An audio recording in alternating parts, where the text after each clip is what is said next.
Hello and welcome to day 7 of the OKCon 2020, our virtual summit, which is also, this is going to be rebroadcast on the We Turned Out Okay podcast. And I'm here today with someone who is very near and dear to me, near and dear to our family, and our youngest, our son Jay, one of the teachers from his school. So Jay goes to a really special, awesome, amazing place.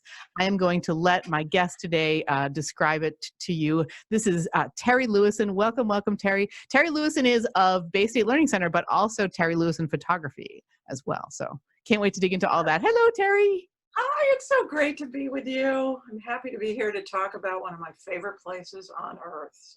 And that would be Bay State Learning Center. Sure So why is it one of your favorite places on earth? um, boy, for so many reasons, but most importantly, and we've actually been talking about this, our community is what matters so much to me. It's the connection we have with the kids. We've been talking about marketing and where will we all be on the other side of this? I feel the whole world is going to be different. And, who are we? And I feel so strongly that we are our connections with the kids. So Mm, um, it's the most important thing. And I think that's what sets us apart from so many other kind of educational platforms, is being able to be that close with them, to know them so well, to know their families so well. yeah, What yeah. a thing. I have in my notes, one of the things that I think is absolutely fascinating just about your relationship with Jay is he doesn't take any of your classes, No, right? right. And Which is cool because I didn't get to know Jay as well until I started driving him in the mornings. exactly, yeah. And I think what's so neat about that is what I kind of want to talk about it. There's a mindset piece to this whole thing. Like we've been talking in the general community, there's been a big conversation. Oh, I'm homeschooling my kids. I'm homeschooling my kids. And I think those are like, we've been homeschoolers for 12 years.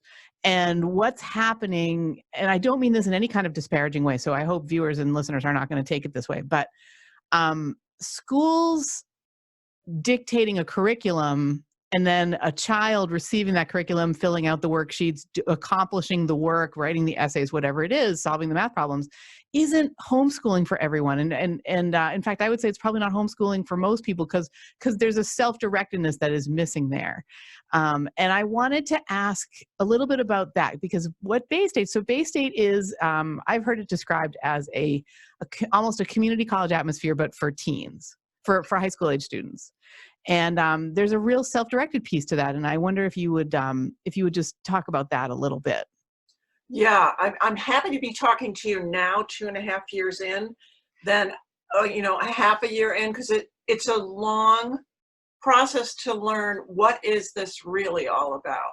And I have been discovering this nonstop every day for 2.5 years that I've been there. And it's a deep dive into revisiting what does it mean to learn.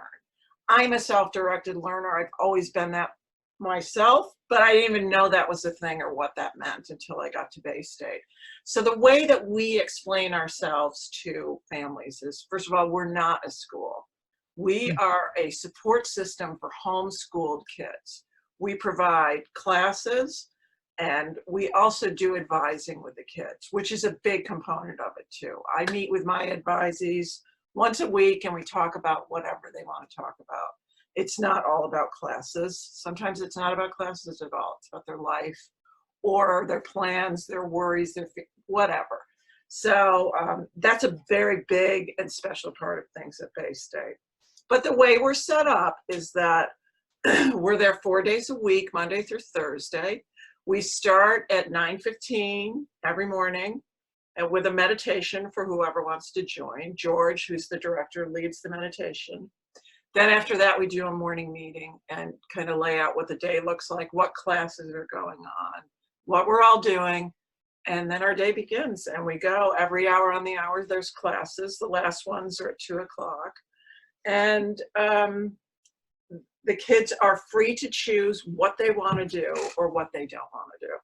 There are some kids that are there that love classes and want to be in all of them and are very busy with them all day. There are other kids who really just do it mostly on their own. So they're either They're working online. They're working with books. We just recently got a donation of textbooks to Bay State, a Mhm. ton of textbooks that somebody was just going to throw away. And some of the kids who love that kind of thing were so thrilled because it's such a tangible thing, like What are worksheets and practice tests. They loved it. what are the textbooks about? Every subject in school. Really? Yeah, math, science, physics, biology, everything, Wow. English, learning, reading.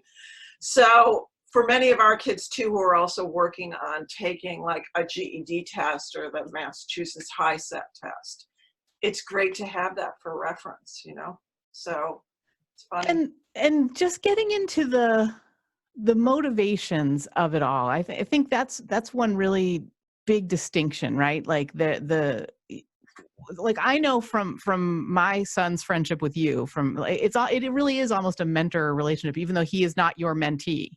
Right. He's not one of your advisees. And I'm absolutely fascinated with that because that is all learning that is going on outside of a textbook, right? But if people want, here's an opportunity for them to learn from a textbook, and it's really the motivation of it. And I don't mean to bring, I don't want to spend the whole conversation here, but one thing that I wonder would occur to parents, or a question that I think a parent might have listening to us is, well, what if, like, where's the value if they go there, but they don't take any classes? You know what I mean? Or like, where's the value in not doing the things that are offered, I guess? Right. Okay, so that is a big piece of this because I wondered the same thing when I started teaching there because we are non-coercive also. We don't make the kids do anything, Hmm. which is a big piece of it. So by us being non-coercive, what usually happens is they join in some way. They may get there and be deschooling for a while, which is the term we use for them coming out of school, being very depressed, unhappy. They hated it. And when they get there, they're going to do nothing for a while because they want to see, is this for real? Is really nobody's going to make me do anything? And then after nobody making them do anything for a while and they're looking around and seeing what's going on, most of them opt to join in. There are a few kids, and they're usually on the older end or the younger end. Younger kids want to play. Play, we feel, is a very valuable part of the learning process. Hmm. They need that. And they're learning a ton of things by playing. They're learning a ton of things just sitting around and talking to each other. Yep. Like Jay and I do about each other when we're in the car. We talk about everything, all aspects of life, and we both learn so much. He has explained to me some things about video games. I don't know anything about it. And he's gone into detail and explained it to me so that at points I've been like, wow, that's really interesting. And you're really knowledgeable. He started telling me about metal alloys one time. I realized he learned that in a video game, So when people worry about their kids playing too many video games, I'm thinking, don't worry about it because there's a lot of knowledge going down too. So, when I decided that I was not going to worry about that, it was when Jay was, I don't know how old you are in the 6th grade. Maybe he was 11. Yeah. He was 10 or 11, something like that. So maybe 5th, 6th grade. And for a lot of our listeners, that's just a little bit older than their kids are, because my show is generally for parents of young children. So I feel like this is a lesson that you will see if you're listening or watching in the coming years. You may even be seeing now in your elementary age kids. So Jay persuaded us that he could play a game that I forget what it was called, but it took place. You were a private in France during World War II, and I was like, oh, like, what's he going to learn from this? And like, is he going to be getting bad messages and that sort of thing? And we really hemmed and hawed about that. And after probably 6 or 8 months, he was persuasive enough that we decided, you know what, if there's a problem, we'll figure it out. And then maybe 6 months after that, he was playing and loving it and absolutely thriving. And one day, randomly, we were not even where the video games are in our house. And he looked at me and said, you know what, Mom? I need a biography of General George S. Patton. Right? I was like, why do you need that? He said, well, he's a really interesting guy from World War II, and I've been learning about him in this video game. And I was like, okay, I've got nothing to worry about. Like my kids they're getting enrichment from cool things. So. Right. Absolutely. It's funny too, you're saying that most of your listeners have kids on the younger side. So that is a different thing too. And this year at Bay State, we had kids that were as young as 9. So we had a group of about 6 to 8 kids that were under like 11 and under, which Mm. was new for us and very different, and an interesting process to watch because some of the kids there are 16, 17, even 18. You know, once they get Wow. to 18, they're sort of done, but we've got quite a range of kids there.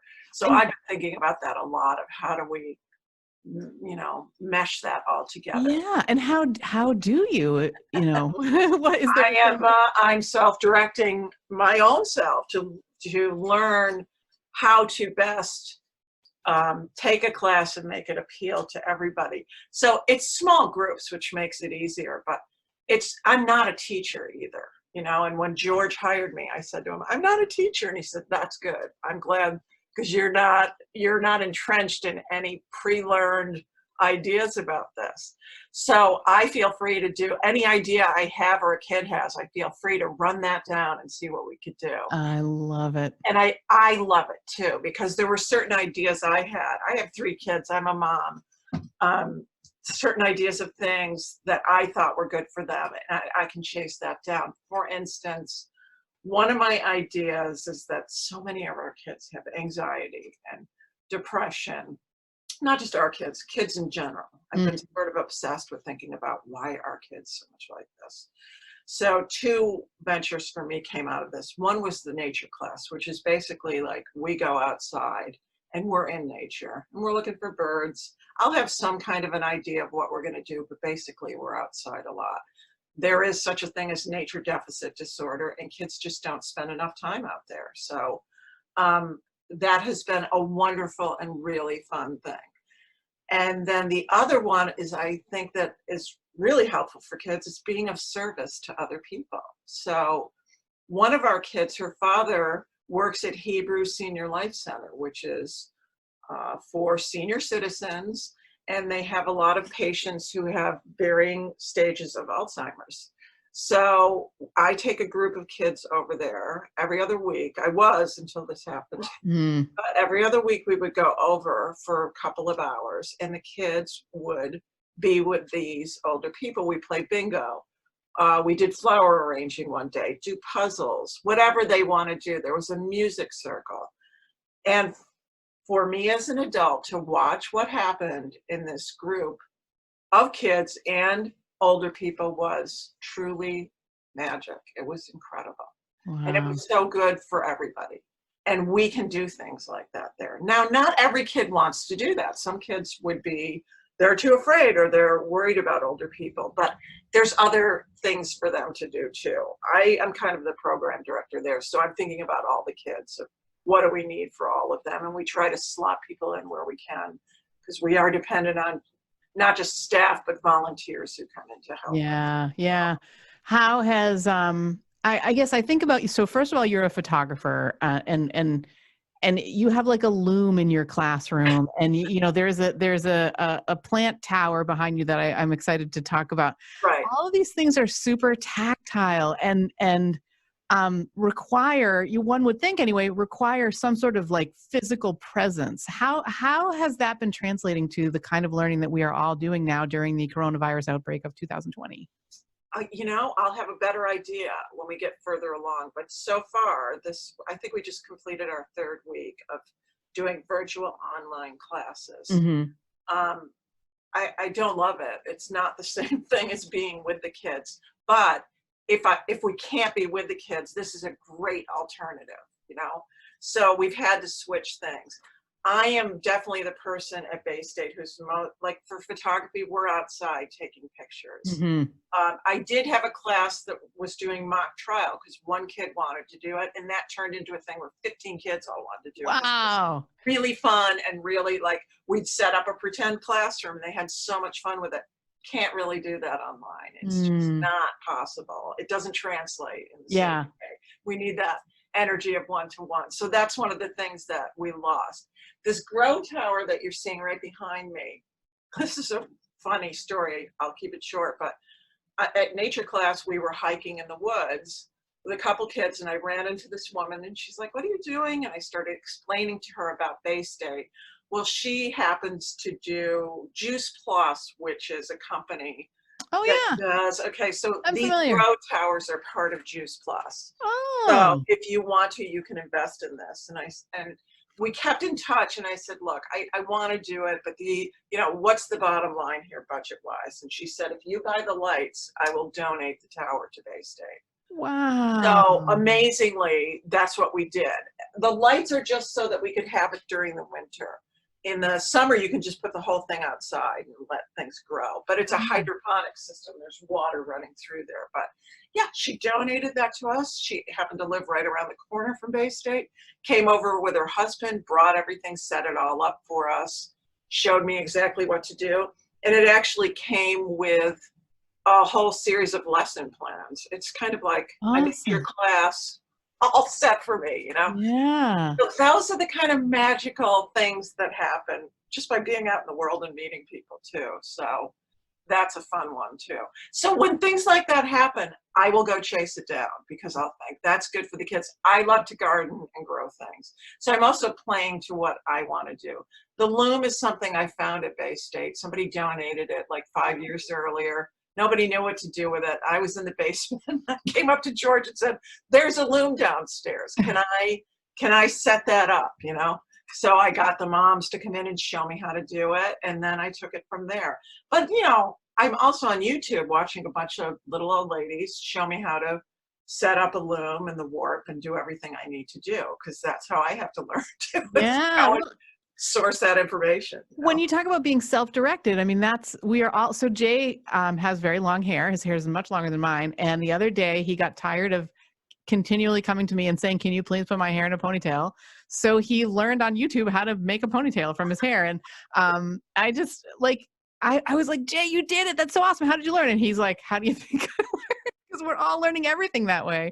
Yes, we are. You And it's a know? very humbling thing. I was telling the kids that sometimes in photography or Photoshop, when I'm trying to figure out how to do something and I don't know how to do it, I'll get on YouTube and search for it. And it's usually like a 12 to 14-year-old explaining to me exactly how to do And it. they're right Yeah, on. they're right Their on. And they know stuff. what. So that's the way the world is. There's an incredible wealth of sources out there to learn anything you want to learn about. Don't you think that the complication from that is, I've actually heard it said that censorship in the past was keeping information from people, deliberately Yeah, keeping information from people, and that censorship of the future, and I kind of think now, is about flooding people with so much information that they don't know what to pay attention to. They can't decide. that's really true. But I think we're all in the process of figuring out how to self-censor our intake of all this input. I That's what think we're you're gonna have right. to do. And I'm learning that so much now by being on a computer all day long. At the end of the day, that's the last thing I want to do is look at another screen because I've been on all day doing these kind of meetings with all kinds of people. Then I just want to sit and be quiet, maybe do a puzzle. I'm like a little grandma at night. And with the kids at school too, I will say to them, not at school at Bay State, I always call it school, but I'll say to them, I'll teach somebody how to knit, or we'll have tea while we're doing our advising. And I say, you're just getting in touch with your inner grandma or grandpa, which is good for all of us. We need all that. We have to Yeah. go back to that. I think it's so true. And it's so interesting what you say about being exhausted by the computer.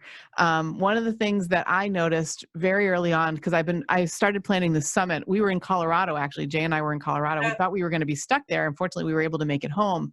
But once we got home, it was just at the beginning of all of the self quarantining and all of the real serious social distancing was happening. And the first thing that I did and that so many people did was like plan Zoom calls with everyone that they knew to check in on people. And I was doing interviews like this. And by the end of that week, I was like, I am Zoom called out. Like I can't.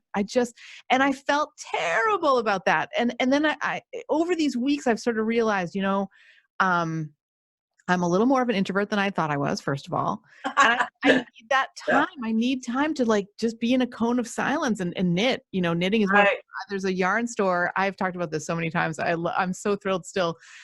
There's a yarn store on Cape Cod that I got the chance to go to in the fall. And they actually I was showing you the Yes. cowl that I made. I got the Yes. yarn and the pattern there.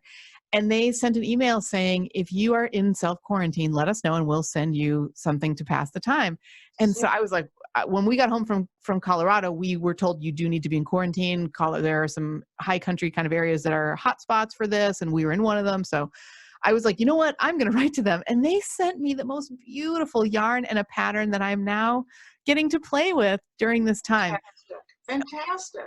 We've seen more people out on our walk. Like we go for a walk. We are very fortunate. We live in a neighborhood where it's not overly crowded. So we don't have to worry so much. You're not going to run into somebody like if you were on a hiking trail or, or a park or, an urban kind of area. This is much more suburban. But we've seen more people outside just gardening, playing, talking to their neighbors, sitting on the porch. In one walk, we saw more, and this keeps happening, more people than I would say I've seen in 15 years of walking this neighborhood. It's awesome. It is really amazing. And being outside, that's something I talk to all my advisees about when we have our virtual meetings, our Google Hangouts is what we're doing, because that links right into our calendar. So if a kid wants to take a class, they just go to the calendar and click on it and they can go right there. See it.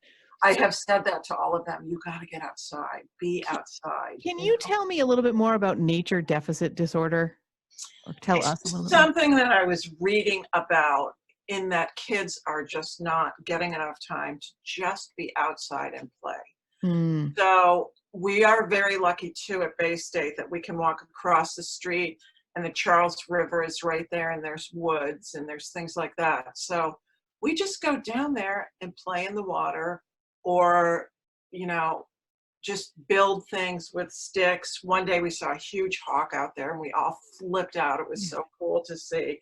But nature is so important to all of us. And as a person, the older I get, and I have dogs, and being with my dog every morning on a walk in the woods where I let her run free, and I'm usually either talking to somebody I haven't talked to in a while or listening to a book that I am, right now I'm listening to A Tree Grows in Brooklyn because I always wanted to read that book and I never did. So I'm like, well, I'm going to do that now. At the time. Very cool. It's saving me, and it's lovely. And there is a peace that comes to just being outside. And I see how the kids are too. They love to be out there and they just want to be free to forage around. It's such a creative time to just set them loose, and you decide what you want to do. You follow up what you want to do. That's what I think. So a theme that kind of keeps recurring in a lot of the conversations that I'm having sort of post crisis, now that we're all in this new normal, has a lot to do with this idea that like before we had these very narrowly focused maybe lives with routines that were just established, and you don't get out of your routine because this is your routine. And I hear a lot about this in even elementary schools where they are continuing to implement the curriculum that they had already planned on, as opposed to other ones. And I'm much more in favor of this. There are several communities around where I live in Massachusetts that where we live that have basically said, you know what, we're not going to learn anything new this year. Like we're putting the curriculum on ice. It's much more important that kids come through this time, that they make those connections that you were talking about at the beginning of our conversation, that they understand within themselves how to get through this, or learn how to get through this, because this is such an unprecedented time. It is. And also, I feel like this too. Instinctually, this is what I always believed. And I have seen it proven to me over and over at Bay State by the kids that I've met and the journeys that I've seen them go on. Like kids who come in that are so depressed, so withdrawn, not interacting at all. And you literally see them come back to life. Wow. So all these things that we thought, you got to know how to do this. You need to know, like math, for instance, which is a phobia for many people. Children, adults, everyone, right? Yep. So the kids, we really are breaking this down and looking at it and saying, okay, what is it? I was trying to teach them something. I do a beginning math study group for the kids that want to brush up, Mm-hmm. And they said, what do I need this for in real life? To really rack my brain, because it's like, well, you do have a phone, which is your own little computer. So you can use that. But I try to think of real life things. And what I came up with is doubling recipes. Okay. So Yes. I was trying to tell them, okay, if it's 2/3 of a cup and you're doubling it, how much is that going to be? And one of the kids said, why can't I just fill it up to 2/3 and pour it in there twice? And I'm like, you can.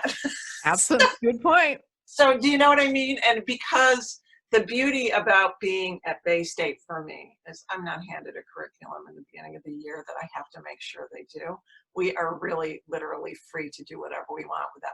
Now, parents have to fill in the gaps for their kids. We make that very clear to them. Like, we're not a school, but Mhm. we are providing a lot of things for them, but you still have to make sure they get wherever they're going to go. But we're also talking about the kids. Where do you want to go? What are your plans? That's exactly. So I wanted to jump in and ask, what are a parent's responsibilities?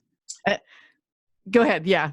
Well, we will sometimes talk to them and, um, let math, for instance, right? If you want to grow up to be an engineer, you're going to need a lot of math and a lot of science, and you're going to have to follow that all the way through, and you're not going to get that at Bay State. So that means as a parent, you've got to find other opportunities for your child to learn what they want to learn. So However, it's like a partnership. It's almost like a partnership. yes, And so instead of, I think this is mistaken, and I've felt this since I was in graduate school for early childhood education. In the U.S., we have this sort of idea that like you're throwing your child into school, and that's where they're going to learn everything, and then their brains shut off at 3 p.m. and they come home and they don't have to learn anything else. And I'm saying that as a huge advocate against homework. If you could be an advocate against something, I am such an anti-homework person. yeah, One of my favorite news reports was from a few years ago. A second grade teacher in Texas, sent home at the beginning of the year a notice that said there will be no formal homework. Here is what works for kids. We want them to get good sleep. We want you to read with them, and we want you to eat together and explore the world with your child. Like, it's that kind of partnership, isn't it? it's absolutely that. And I've learned so much from George, who's the director there. Like one thing he was saying to me is that if you look at kids in 6th through 8th grade, they don't learn a whole lot there. And the reason is because they're flipping out in 6th through 8th grade. They have It's a lot going a lot on. going on. They're anxious. They're worried about their status with other people. Honest to God, I'm like, if I had it all to do over again, I would have taken all 3 of my kids, put them into a place like Bay State for middle school, if just that. And some of our kids do that, and then they go back out into the regular school system if they know, yes, I want to go on to college, or this is what I want to do. There's all kinds of paths your education can take. Yeah, yeah. Like, there's all kinds of ways to get where you want to go. Yes, and Yeah. that's so important to keep in mind. And all this talk about George is reminding me. George Popham was a guest on my show, and I don't remember the episode, but I'm gonna link to it in the show notes. This is the director of Bay State, and I'm thinking about it now because, I think this is so relevant for kids of any age, for parents of kids of any age. He talked about how he I'm not going to remember it exactly, so you'll have to go back and listen. But he basically said, kids tell me things that they would never tell their parents, That's and right. the reason is because he says I have even had kids say to me, "I feel like I play video games too much." No, And they'll say, I think I might be addicted to video games. yeah, They would never say that to their parents. no, and why wouldn't you, right? Right. But that's the beauty of our relationship with the kids, is that we're not their parents, but they can still confide in us. And we're older, and maybe we can add something to what they need to know about that. There's a very deep trust that goes between all of us. Exactly, it's the trust. So a child saying that to a teen saying that to their parents. In fact, George said in the conversation, "There's no way you're saying that to mom, because mom is going to take that video. Oh, I will fix this for you, right?" Right. And the reason I think it's so important for any age, it's not just about when they're 15 and they're addicted to video games. It's because younger kids do have that trust in their parents, and younger kids will try to confide, and it's up to us to be able to listen. And so a lot of parents of young children have a not, maybe I'm generalizing too much, but sometimes, and I'm sure, Terry, you've had this happen to you where someone that you love, you've said something like, I'm afraid of the dark. I'm not good with heights, right? And what they might say is, oh, of course you are. You're absolutely fine. There's nothing to be worried about, right? The adult thinks, oh, I'm solving this problem for them. I'm telling them not to worry. But what really happens is the child feels unheard, unseen, invalidated, and Yep. as if, well, don't you see that I'm still feeling this? And it's really that bond of trust that that is so important. It's the trust, but it's also to be in a very safe and welcoming environment. Most of the kids who are at Bay State, they're there because they really didn't like school. Yeah. Okay. So Yeah. that means they've been outside of the box. I mean, there's many kids who don't like school, but a lot of them do better than others and they're able to stay there. This is not the model for everybody at Yes. all. But for some kids, it's a wonderful model for them, and they are they come alive there. And the other thing we're trying to do is fan the flames of loving to learn. Like, Hmm. like I was an English major in college. I love books. I love to read. Some of my kids will say to me, I don't like to read. I'm like, well, can you listen to a book? So I find links for them. We just read Hatchet by Gary Paulson. I was telling you that, Love which that was book. the greatest book. And I found a link on YouTube of somebody reading it out loud for free. So for kids who don't love, and who doesn't like to be read to? This is what I thought too. This is just like when you're a little kid and somebody will read a book to you. I just know my kids would never turn down the opportunity to be read to. Yeah. Yeah. Mine too. Let's like figure it out, you know? Now, can you do that in a classroom of 36 kids in a literature class and in middle school even? You can't, you know, they have to take the tests and do all that. Yeah. It's much harder to have that relationship. So, Right. you just said words that are so near and dear to my heart. You said that we need to give the kids a safe and welcoming environment. That's what you do at Bay State. Yeah. And I wondered if you have any thoughts on what parents might do to help their kids have home, because so many people are home. We're all home now. I know. How can that home be a more safe and welcoming environment? Oh boy, I really want to think hard about that because I've been reading a lot lately as I'm trying to figure out too, as a person, where do we come out at the other end of this? And I was talking to the mom of one of my kids, and she said she has 3 kids, 2 are in regular school, and the 2 that are in regular school are getting all their work that they have to do, and they have to do it because it's a pass-fail situation for them with Mm, their school. The other one goes to Bay State, but he's at home and he's playing and doing his thing. And she said, so I'm trying to keep everybody in track, and I have to work myself, and I have to keep them quiet so my husband can still work. mhm. It's a lot. It is a real lot. So right now, I think my advice would be like, let them just play and chill out a little bit. You know, they will learn what they want. They will learn what they need to know when they're ready to do it. That's the other thing too. Kids can cram forever to take a test and pass it. Do they retain that knowledge? I don't know. Are they going to remember that hawk they saw when they were walking outside? They're never going to forget that because Yeah. that's what your mind works, is you Yeah. remember what is really meaningful to you. Yeah. So and as somebody with 3 grown kids who I worried about, and now they're like amazing and wonderful, and they're fine. I didn't mess them off. And I worried about things that were just, I shouldn't have stressed about, you know? And somebody had said to me when they were little, don't worry about school so much. The things you do with them at home and outside of school are so much more important and valuable to them. Oh, I love So that. think about, like, make a meal with your kid. They're learning all There's kinds of so things much when you learning there. cook a meal together, and make it fun and just take all the pressure off of it. Oh, I love that. You're speaking my language. I, but Um, it's also like, as a parent, that's what you want to hear, because I'm saying, don't make it so hard on yourself. exactly. Enjoy It's your kid. it's so funny because it can feel very like, oh, if we're happy, if it's calm and there's this wonderful flow, like how can that be learning? Because we those of us who had public school experiences, which is a lot of people, that's not how it is. It's like it's this very puritanical, like it's got to hurt in order for it to sink in, kind of a thing, and it's not that way at all. The You're learning talking sinks to in. somebody. I went to Catholic school till 9th grade. Like, I know all about that. It was crazy. But somehow, somewhere along the line, I figured out I'm inquisitive. I want to know the answers to things. So Yeah. with your kids too, you don't always have to have the answer. It's so freeing for me at Bay State when a kid will say, "What about such and such?" And I'll say, "I don't know. Let's figure it out." And we'll Oh, go together and go do it. Do the same thing. yeah. It's really fun to learn that with your kids. So Or I let them have, teach you about what they're interested in, like yes. Jay with his video games. Like Yeah. have him tell you, what Um, them share with you. so I have a book that I'm going to recommend to you, Terry, and to everybody watching and listening. It's called How Lincoln Learned to Read. Oh, And I actually got to interview the author. His name's Daniel Wolf, an incredible guy. One of the very early episodes of We Turned Out Okay. And I will link to that in the notes here.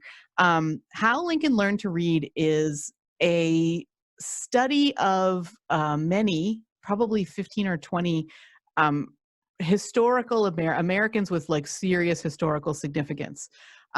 Lincoln, Ben Franklin, Kennedy, Rachel Carson, Sojourner Truth, just, wow. Elvis Presley, like anyone you can think. He sort of takes it all through history. And his question is, let's look at these kids' childhoods and see how they became who they became. Mhm. And the person I'm thinking about now is Rachel Carson. So many listening may know that Rachel Carson was hugely very big in the environmental movement in the 60s. She wrote a book called Silent Spring, and as she either as she wrote it or just after she finished it, she contracted cancer, likely because of all the time that she had spent mucking around in her creeks and swamps and stuff like that. But she lived downriver from a bunch of factories, and in an era when there were no pollution protections, there were no, there was nothing to stop someone from dumping all of the toxic waste wherever they Mhm. wanted. And I mean, she devoted her whole life um, to the study of like how pollution harms and what we can do about it. And President Kennedy appointed her. I can't remember now.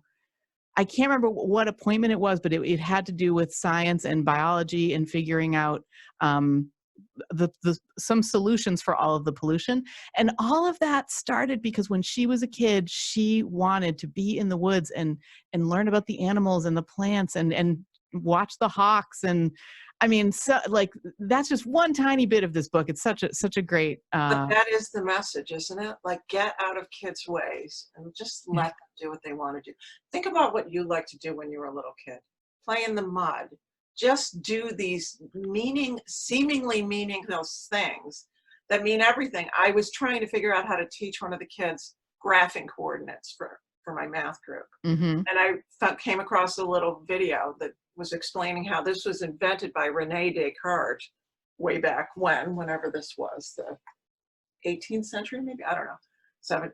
So he was sick and laying in bed and looking at his ceiling and watching a fly buzzing around on his ceiling. And then he was like, that became the jump off point for him to figure out how to graph coordinates on an XY Wow, I axis. did not know that. How Right? cool. So, my message to your audience would be just get out of the way.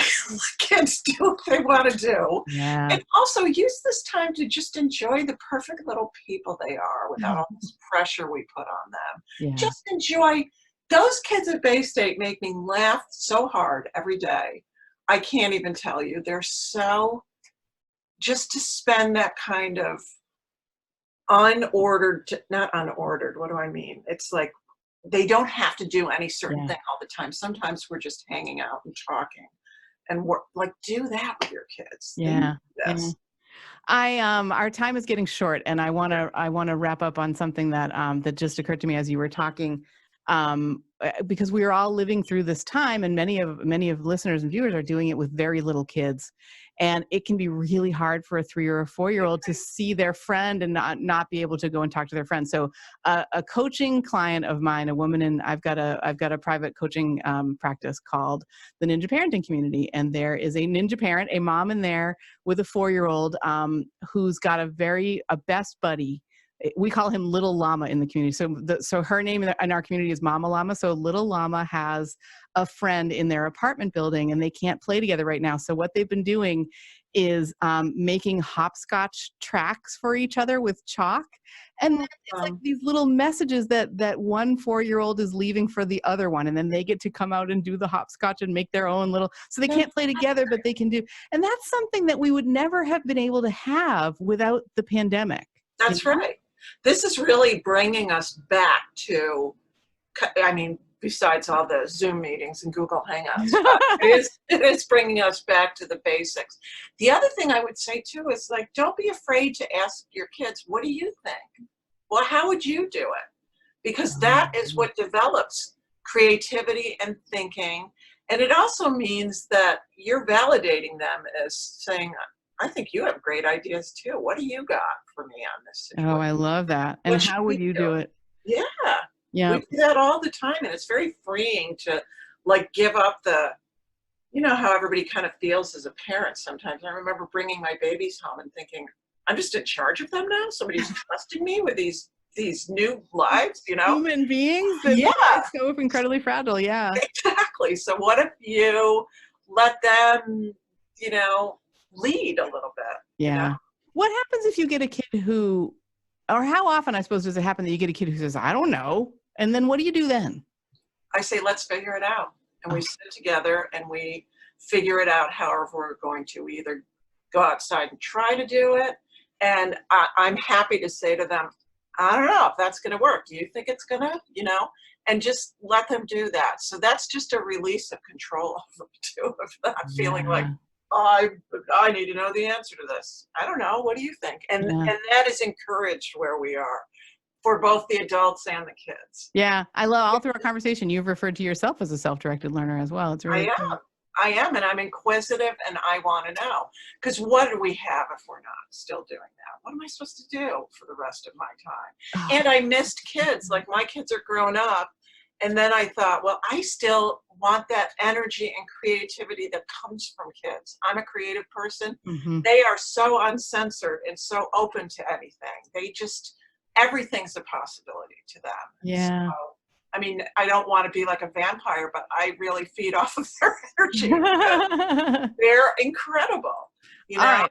I want to go out on a story that you touched on just before we hit record, which is you are, even now, when everyone is in their own homes, teaching cooking classes. Can you share with us how that is happening? Well, I actually guest hosted in one of the cooking classes, and this is a good story because I did cooking last year, and getting the kids to clean up after cooking just broke me. It was just too much. I couldn't take it because getting them to clean is something we talk about a lot of days. It's like your home. It's just like home. Same thing. So anyway, so now we are still doing cooking class, which means everybody sets up their laptop or their phone, and we're all in our separate kitchens and we're cooking together. So I said, can I do this, the one on Tuesday? And what I wanted to do is, my mother-in-law, who I learned so much from and continue to go back to her all the time. She lived with us until she died at 93. But she used to say, like, if you were really sad or something, she'd be like, honey, you got to make some popovers. You're going to feel so much better. So, and thinking about all of this going on, I was like, I want to make Dutch Baby with the kids, which is just a big fluffy pancake. It's just flour, eggs, water, a little sugar. And it bakes for only 30 minutes, you know. So we got everything out. I set up my laptop, got all the supplies, and everybody made it together. We put it in the oven, and I said, now it's time for a cup of tea. So if you want to, go make a cup of tea. Tea. And we all talked while we were there and looked around everybody's kitchens. And then we all took them out and cut a piece, and everybody tried it. And I said to the kids, I'm like, do you feel better? And they were like, I really do feel better. That's so much. That was totally my mother-in-law channeling herself through me. Wow. Knowing what to do with kids. And that is the most simple of things in the world, you know? Yes. Oh, what a wonderful story. Oh my goodness. I have goosebumps. That's amazing. So think about the grandmas that you know. You know? Yep. And I love that everyone is in their own kitchen, but you're all together. You know? That's so neat. And that was just kind of a fun thing. And you hear all the little things they're saying, and everybody talking all over each other. So it's the same kind of sometimes chaotic energy that it had. But at the end, we all had a little bite together. And a Dutch baby's fun because it rises a lot and it comes out very Nice dramatic and looking, puffy. Yeah, really puffy. So the kids Oh, like, very cool. you know. So we're still doing scavenger hunt. That's one of our classes, and the kids run around their house and they have to find the things they Oh, that's awesome. That is so cool. Things Now, that you is do. scavenger hunt ever going to be on your GED or your MCAS or anything like that? It's not. But are you But going to what a remember fun that thing. forever? What a fun thing that is, Yeah, you yeah. know? You're Yeah. gonna remember that forever. Yeah. Jay and I are gonna play Pandemic of all things tomorrow with my brother and his wife who live in Toronto. So, Perfect. so we're very excited for that. Like I know this is for many of us. This is a really dark and scary time, and I'm not saying it's not for me because it definitely is. But here are some things that are beautiful that are coming out of this time. And we always have to look for the beauty. We Yeah. have to. And Yeah. the kids need us to look for that beauty. What you just said too about playing a game with somebody else, what a great thing for any family to do. And parents, if you're overwhelmed and they have grandparents somewhere, if you can figure out how to set them up on their own little Zoom call with the kids and their grandparents, do it. Because grandparents know how to slow it down and take the time to really listen and really be present. It used to drive me crazy with my mother-in-law. I'd take her shopping, and in the time she was trying to pick out a piece of meat, I would have done the whole shopping. But now I think back on it, and it was like she was so zen and present all the time. Yeah. Like, what's your hurry, you know? And Yeah, that's God. Actually, I will go out on this story. I feel we could talk all. Terry and know. I say this every time I drop dead. We could talk all day. I So, know. so when Max, my older son, who you worked with for a little while, Yeah. was really little. I think he was probably 7 or 8. He's now, a grown up. He's in college, and it's really cool and exciting. He was a good swimmer, and we were out visiting my parents in Colorado, and he wanted to go down this indoor water slide at the rec center in Breckenridge, and he was terrified to do it at the same time as he wanted to do it.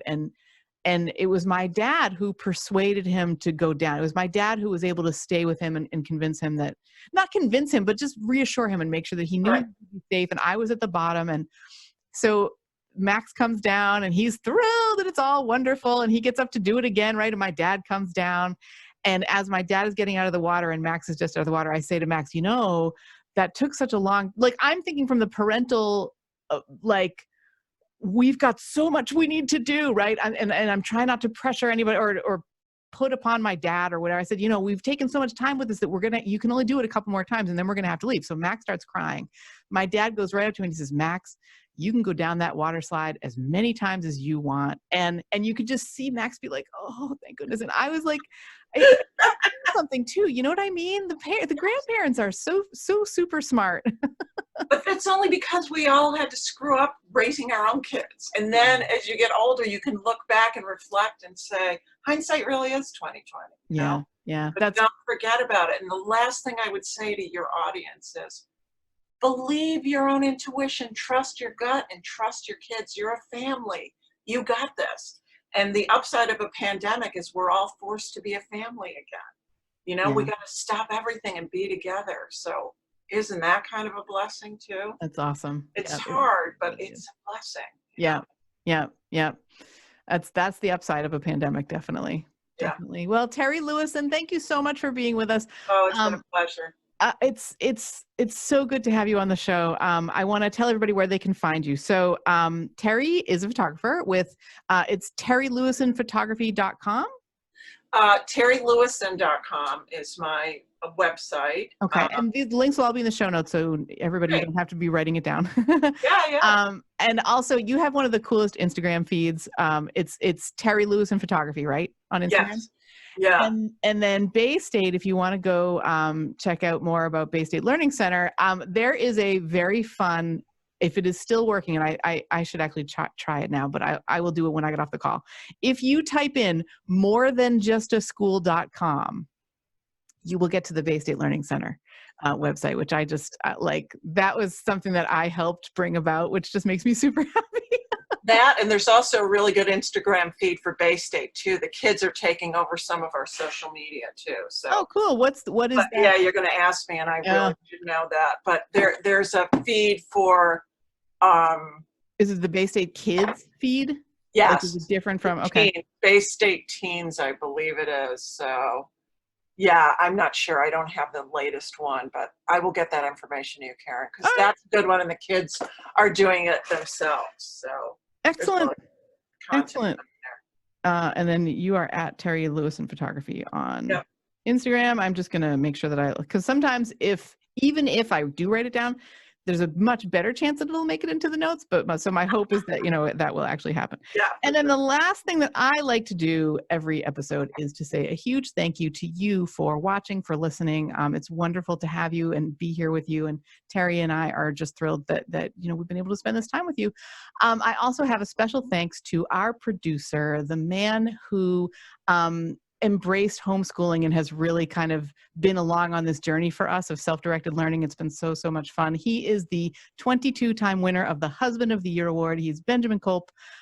He's an amazing producer, and also he's my husband, and he's amazing for that as well, and the father of our wonderful kids. Again, thank you so much for listening, and we will see you next time.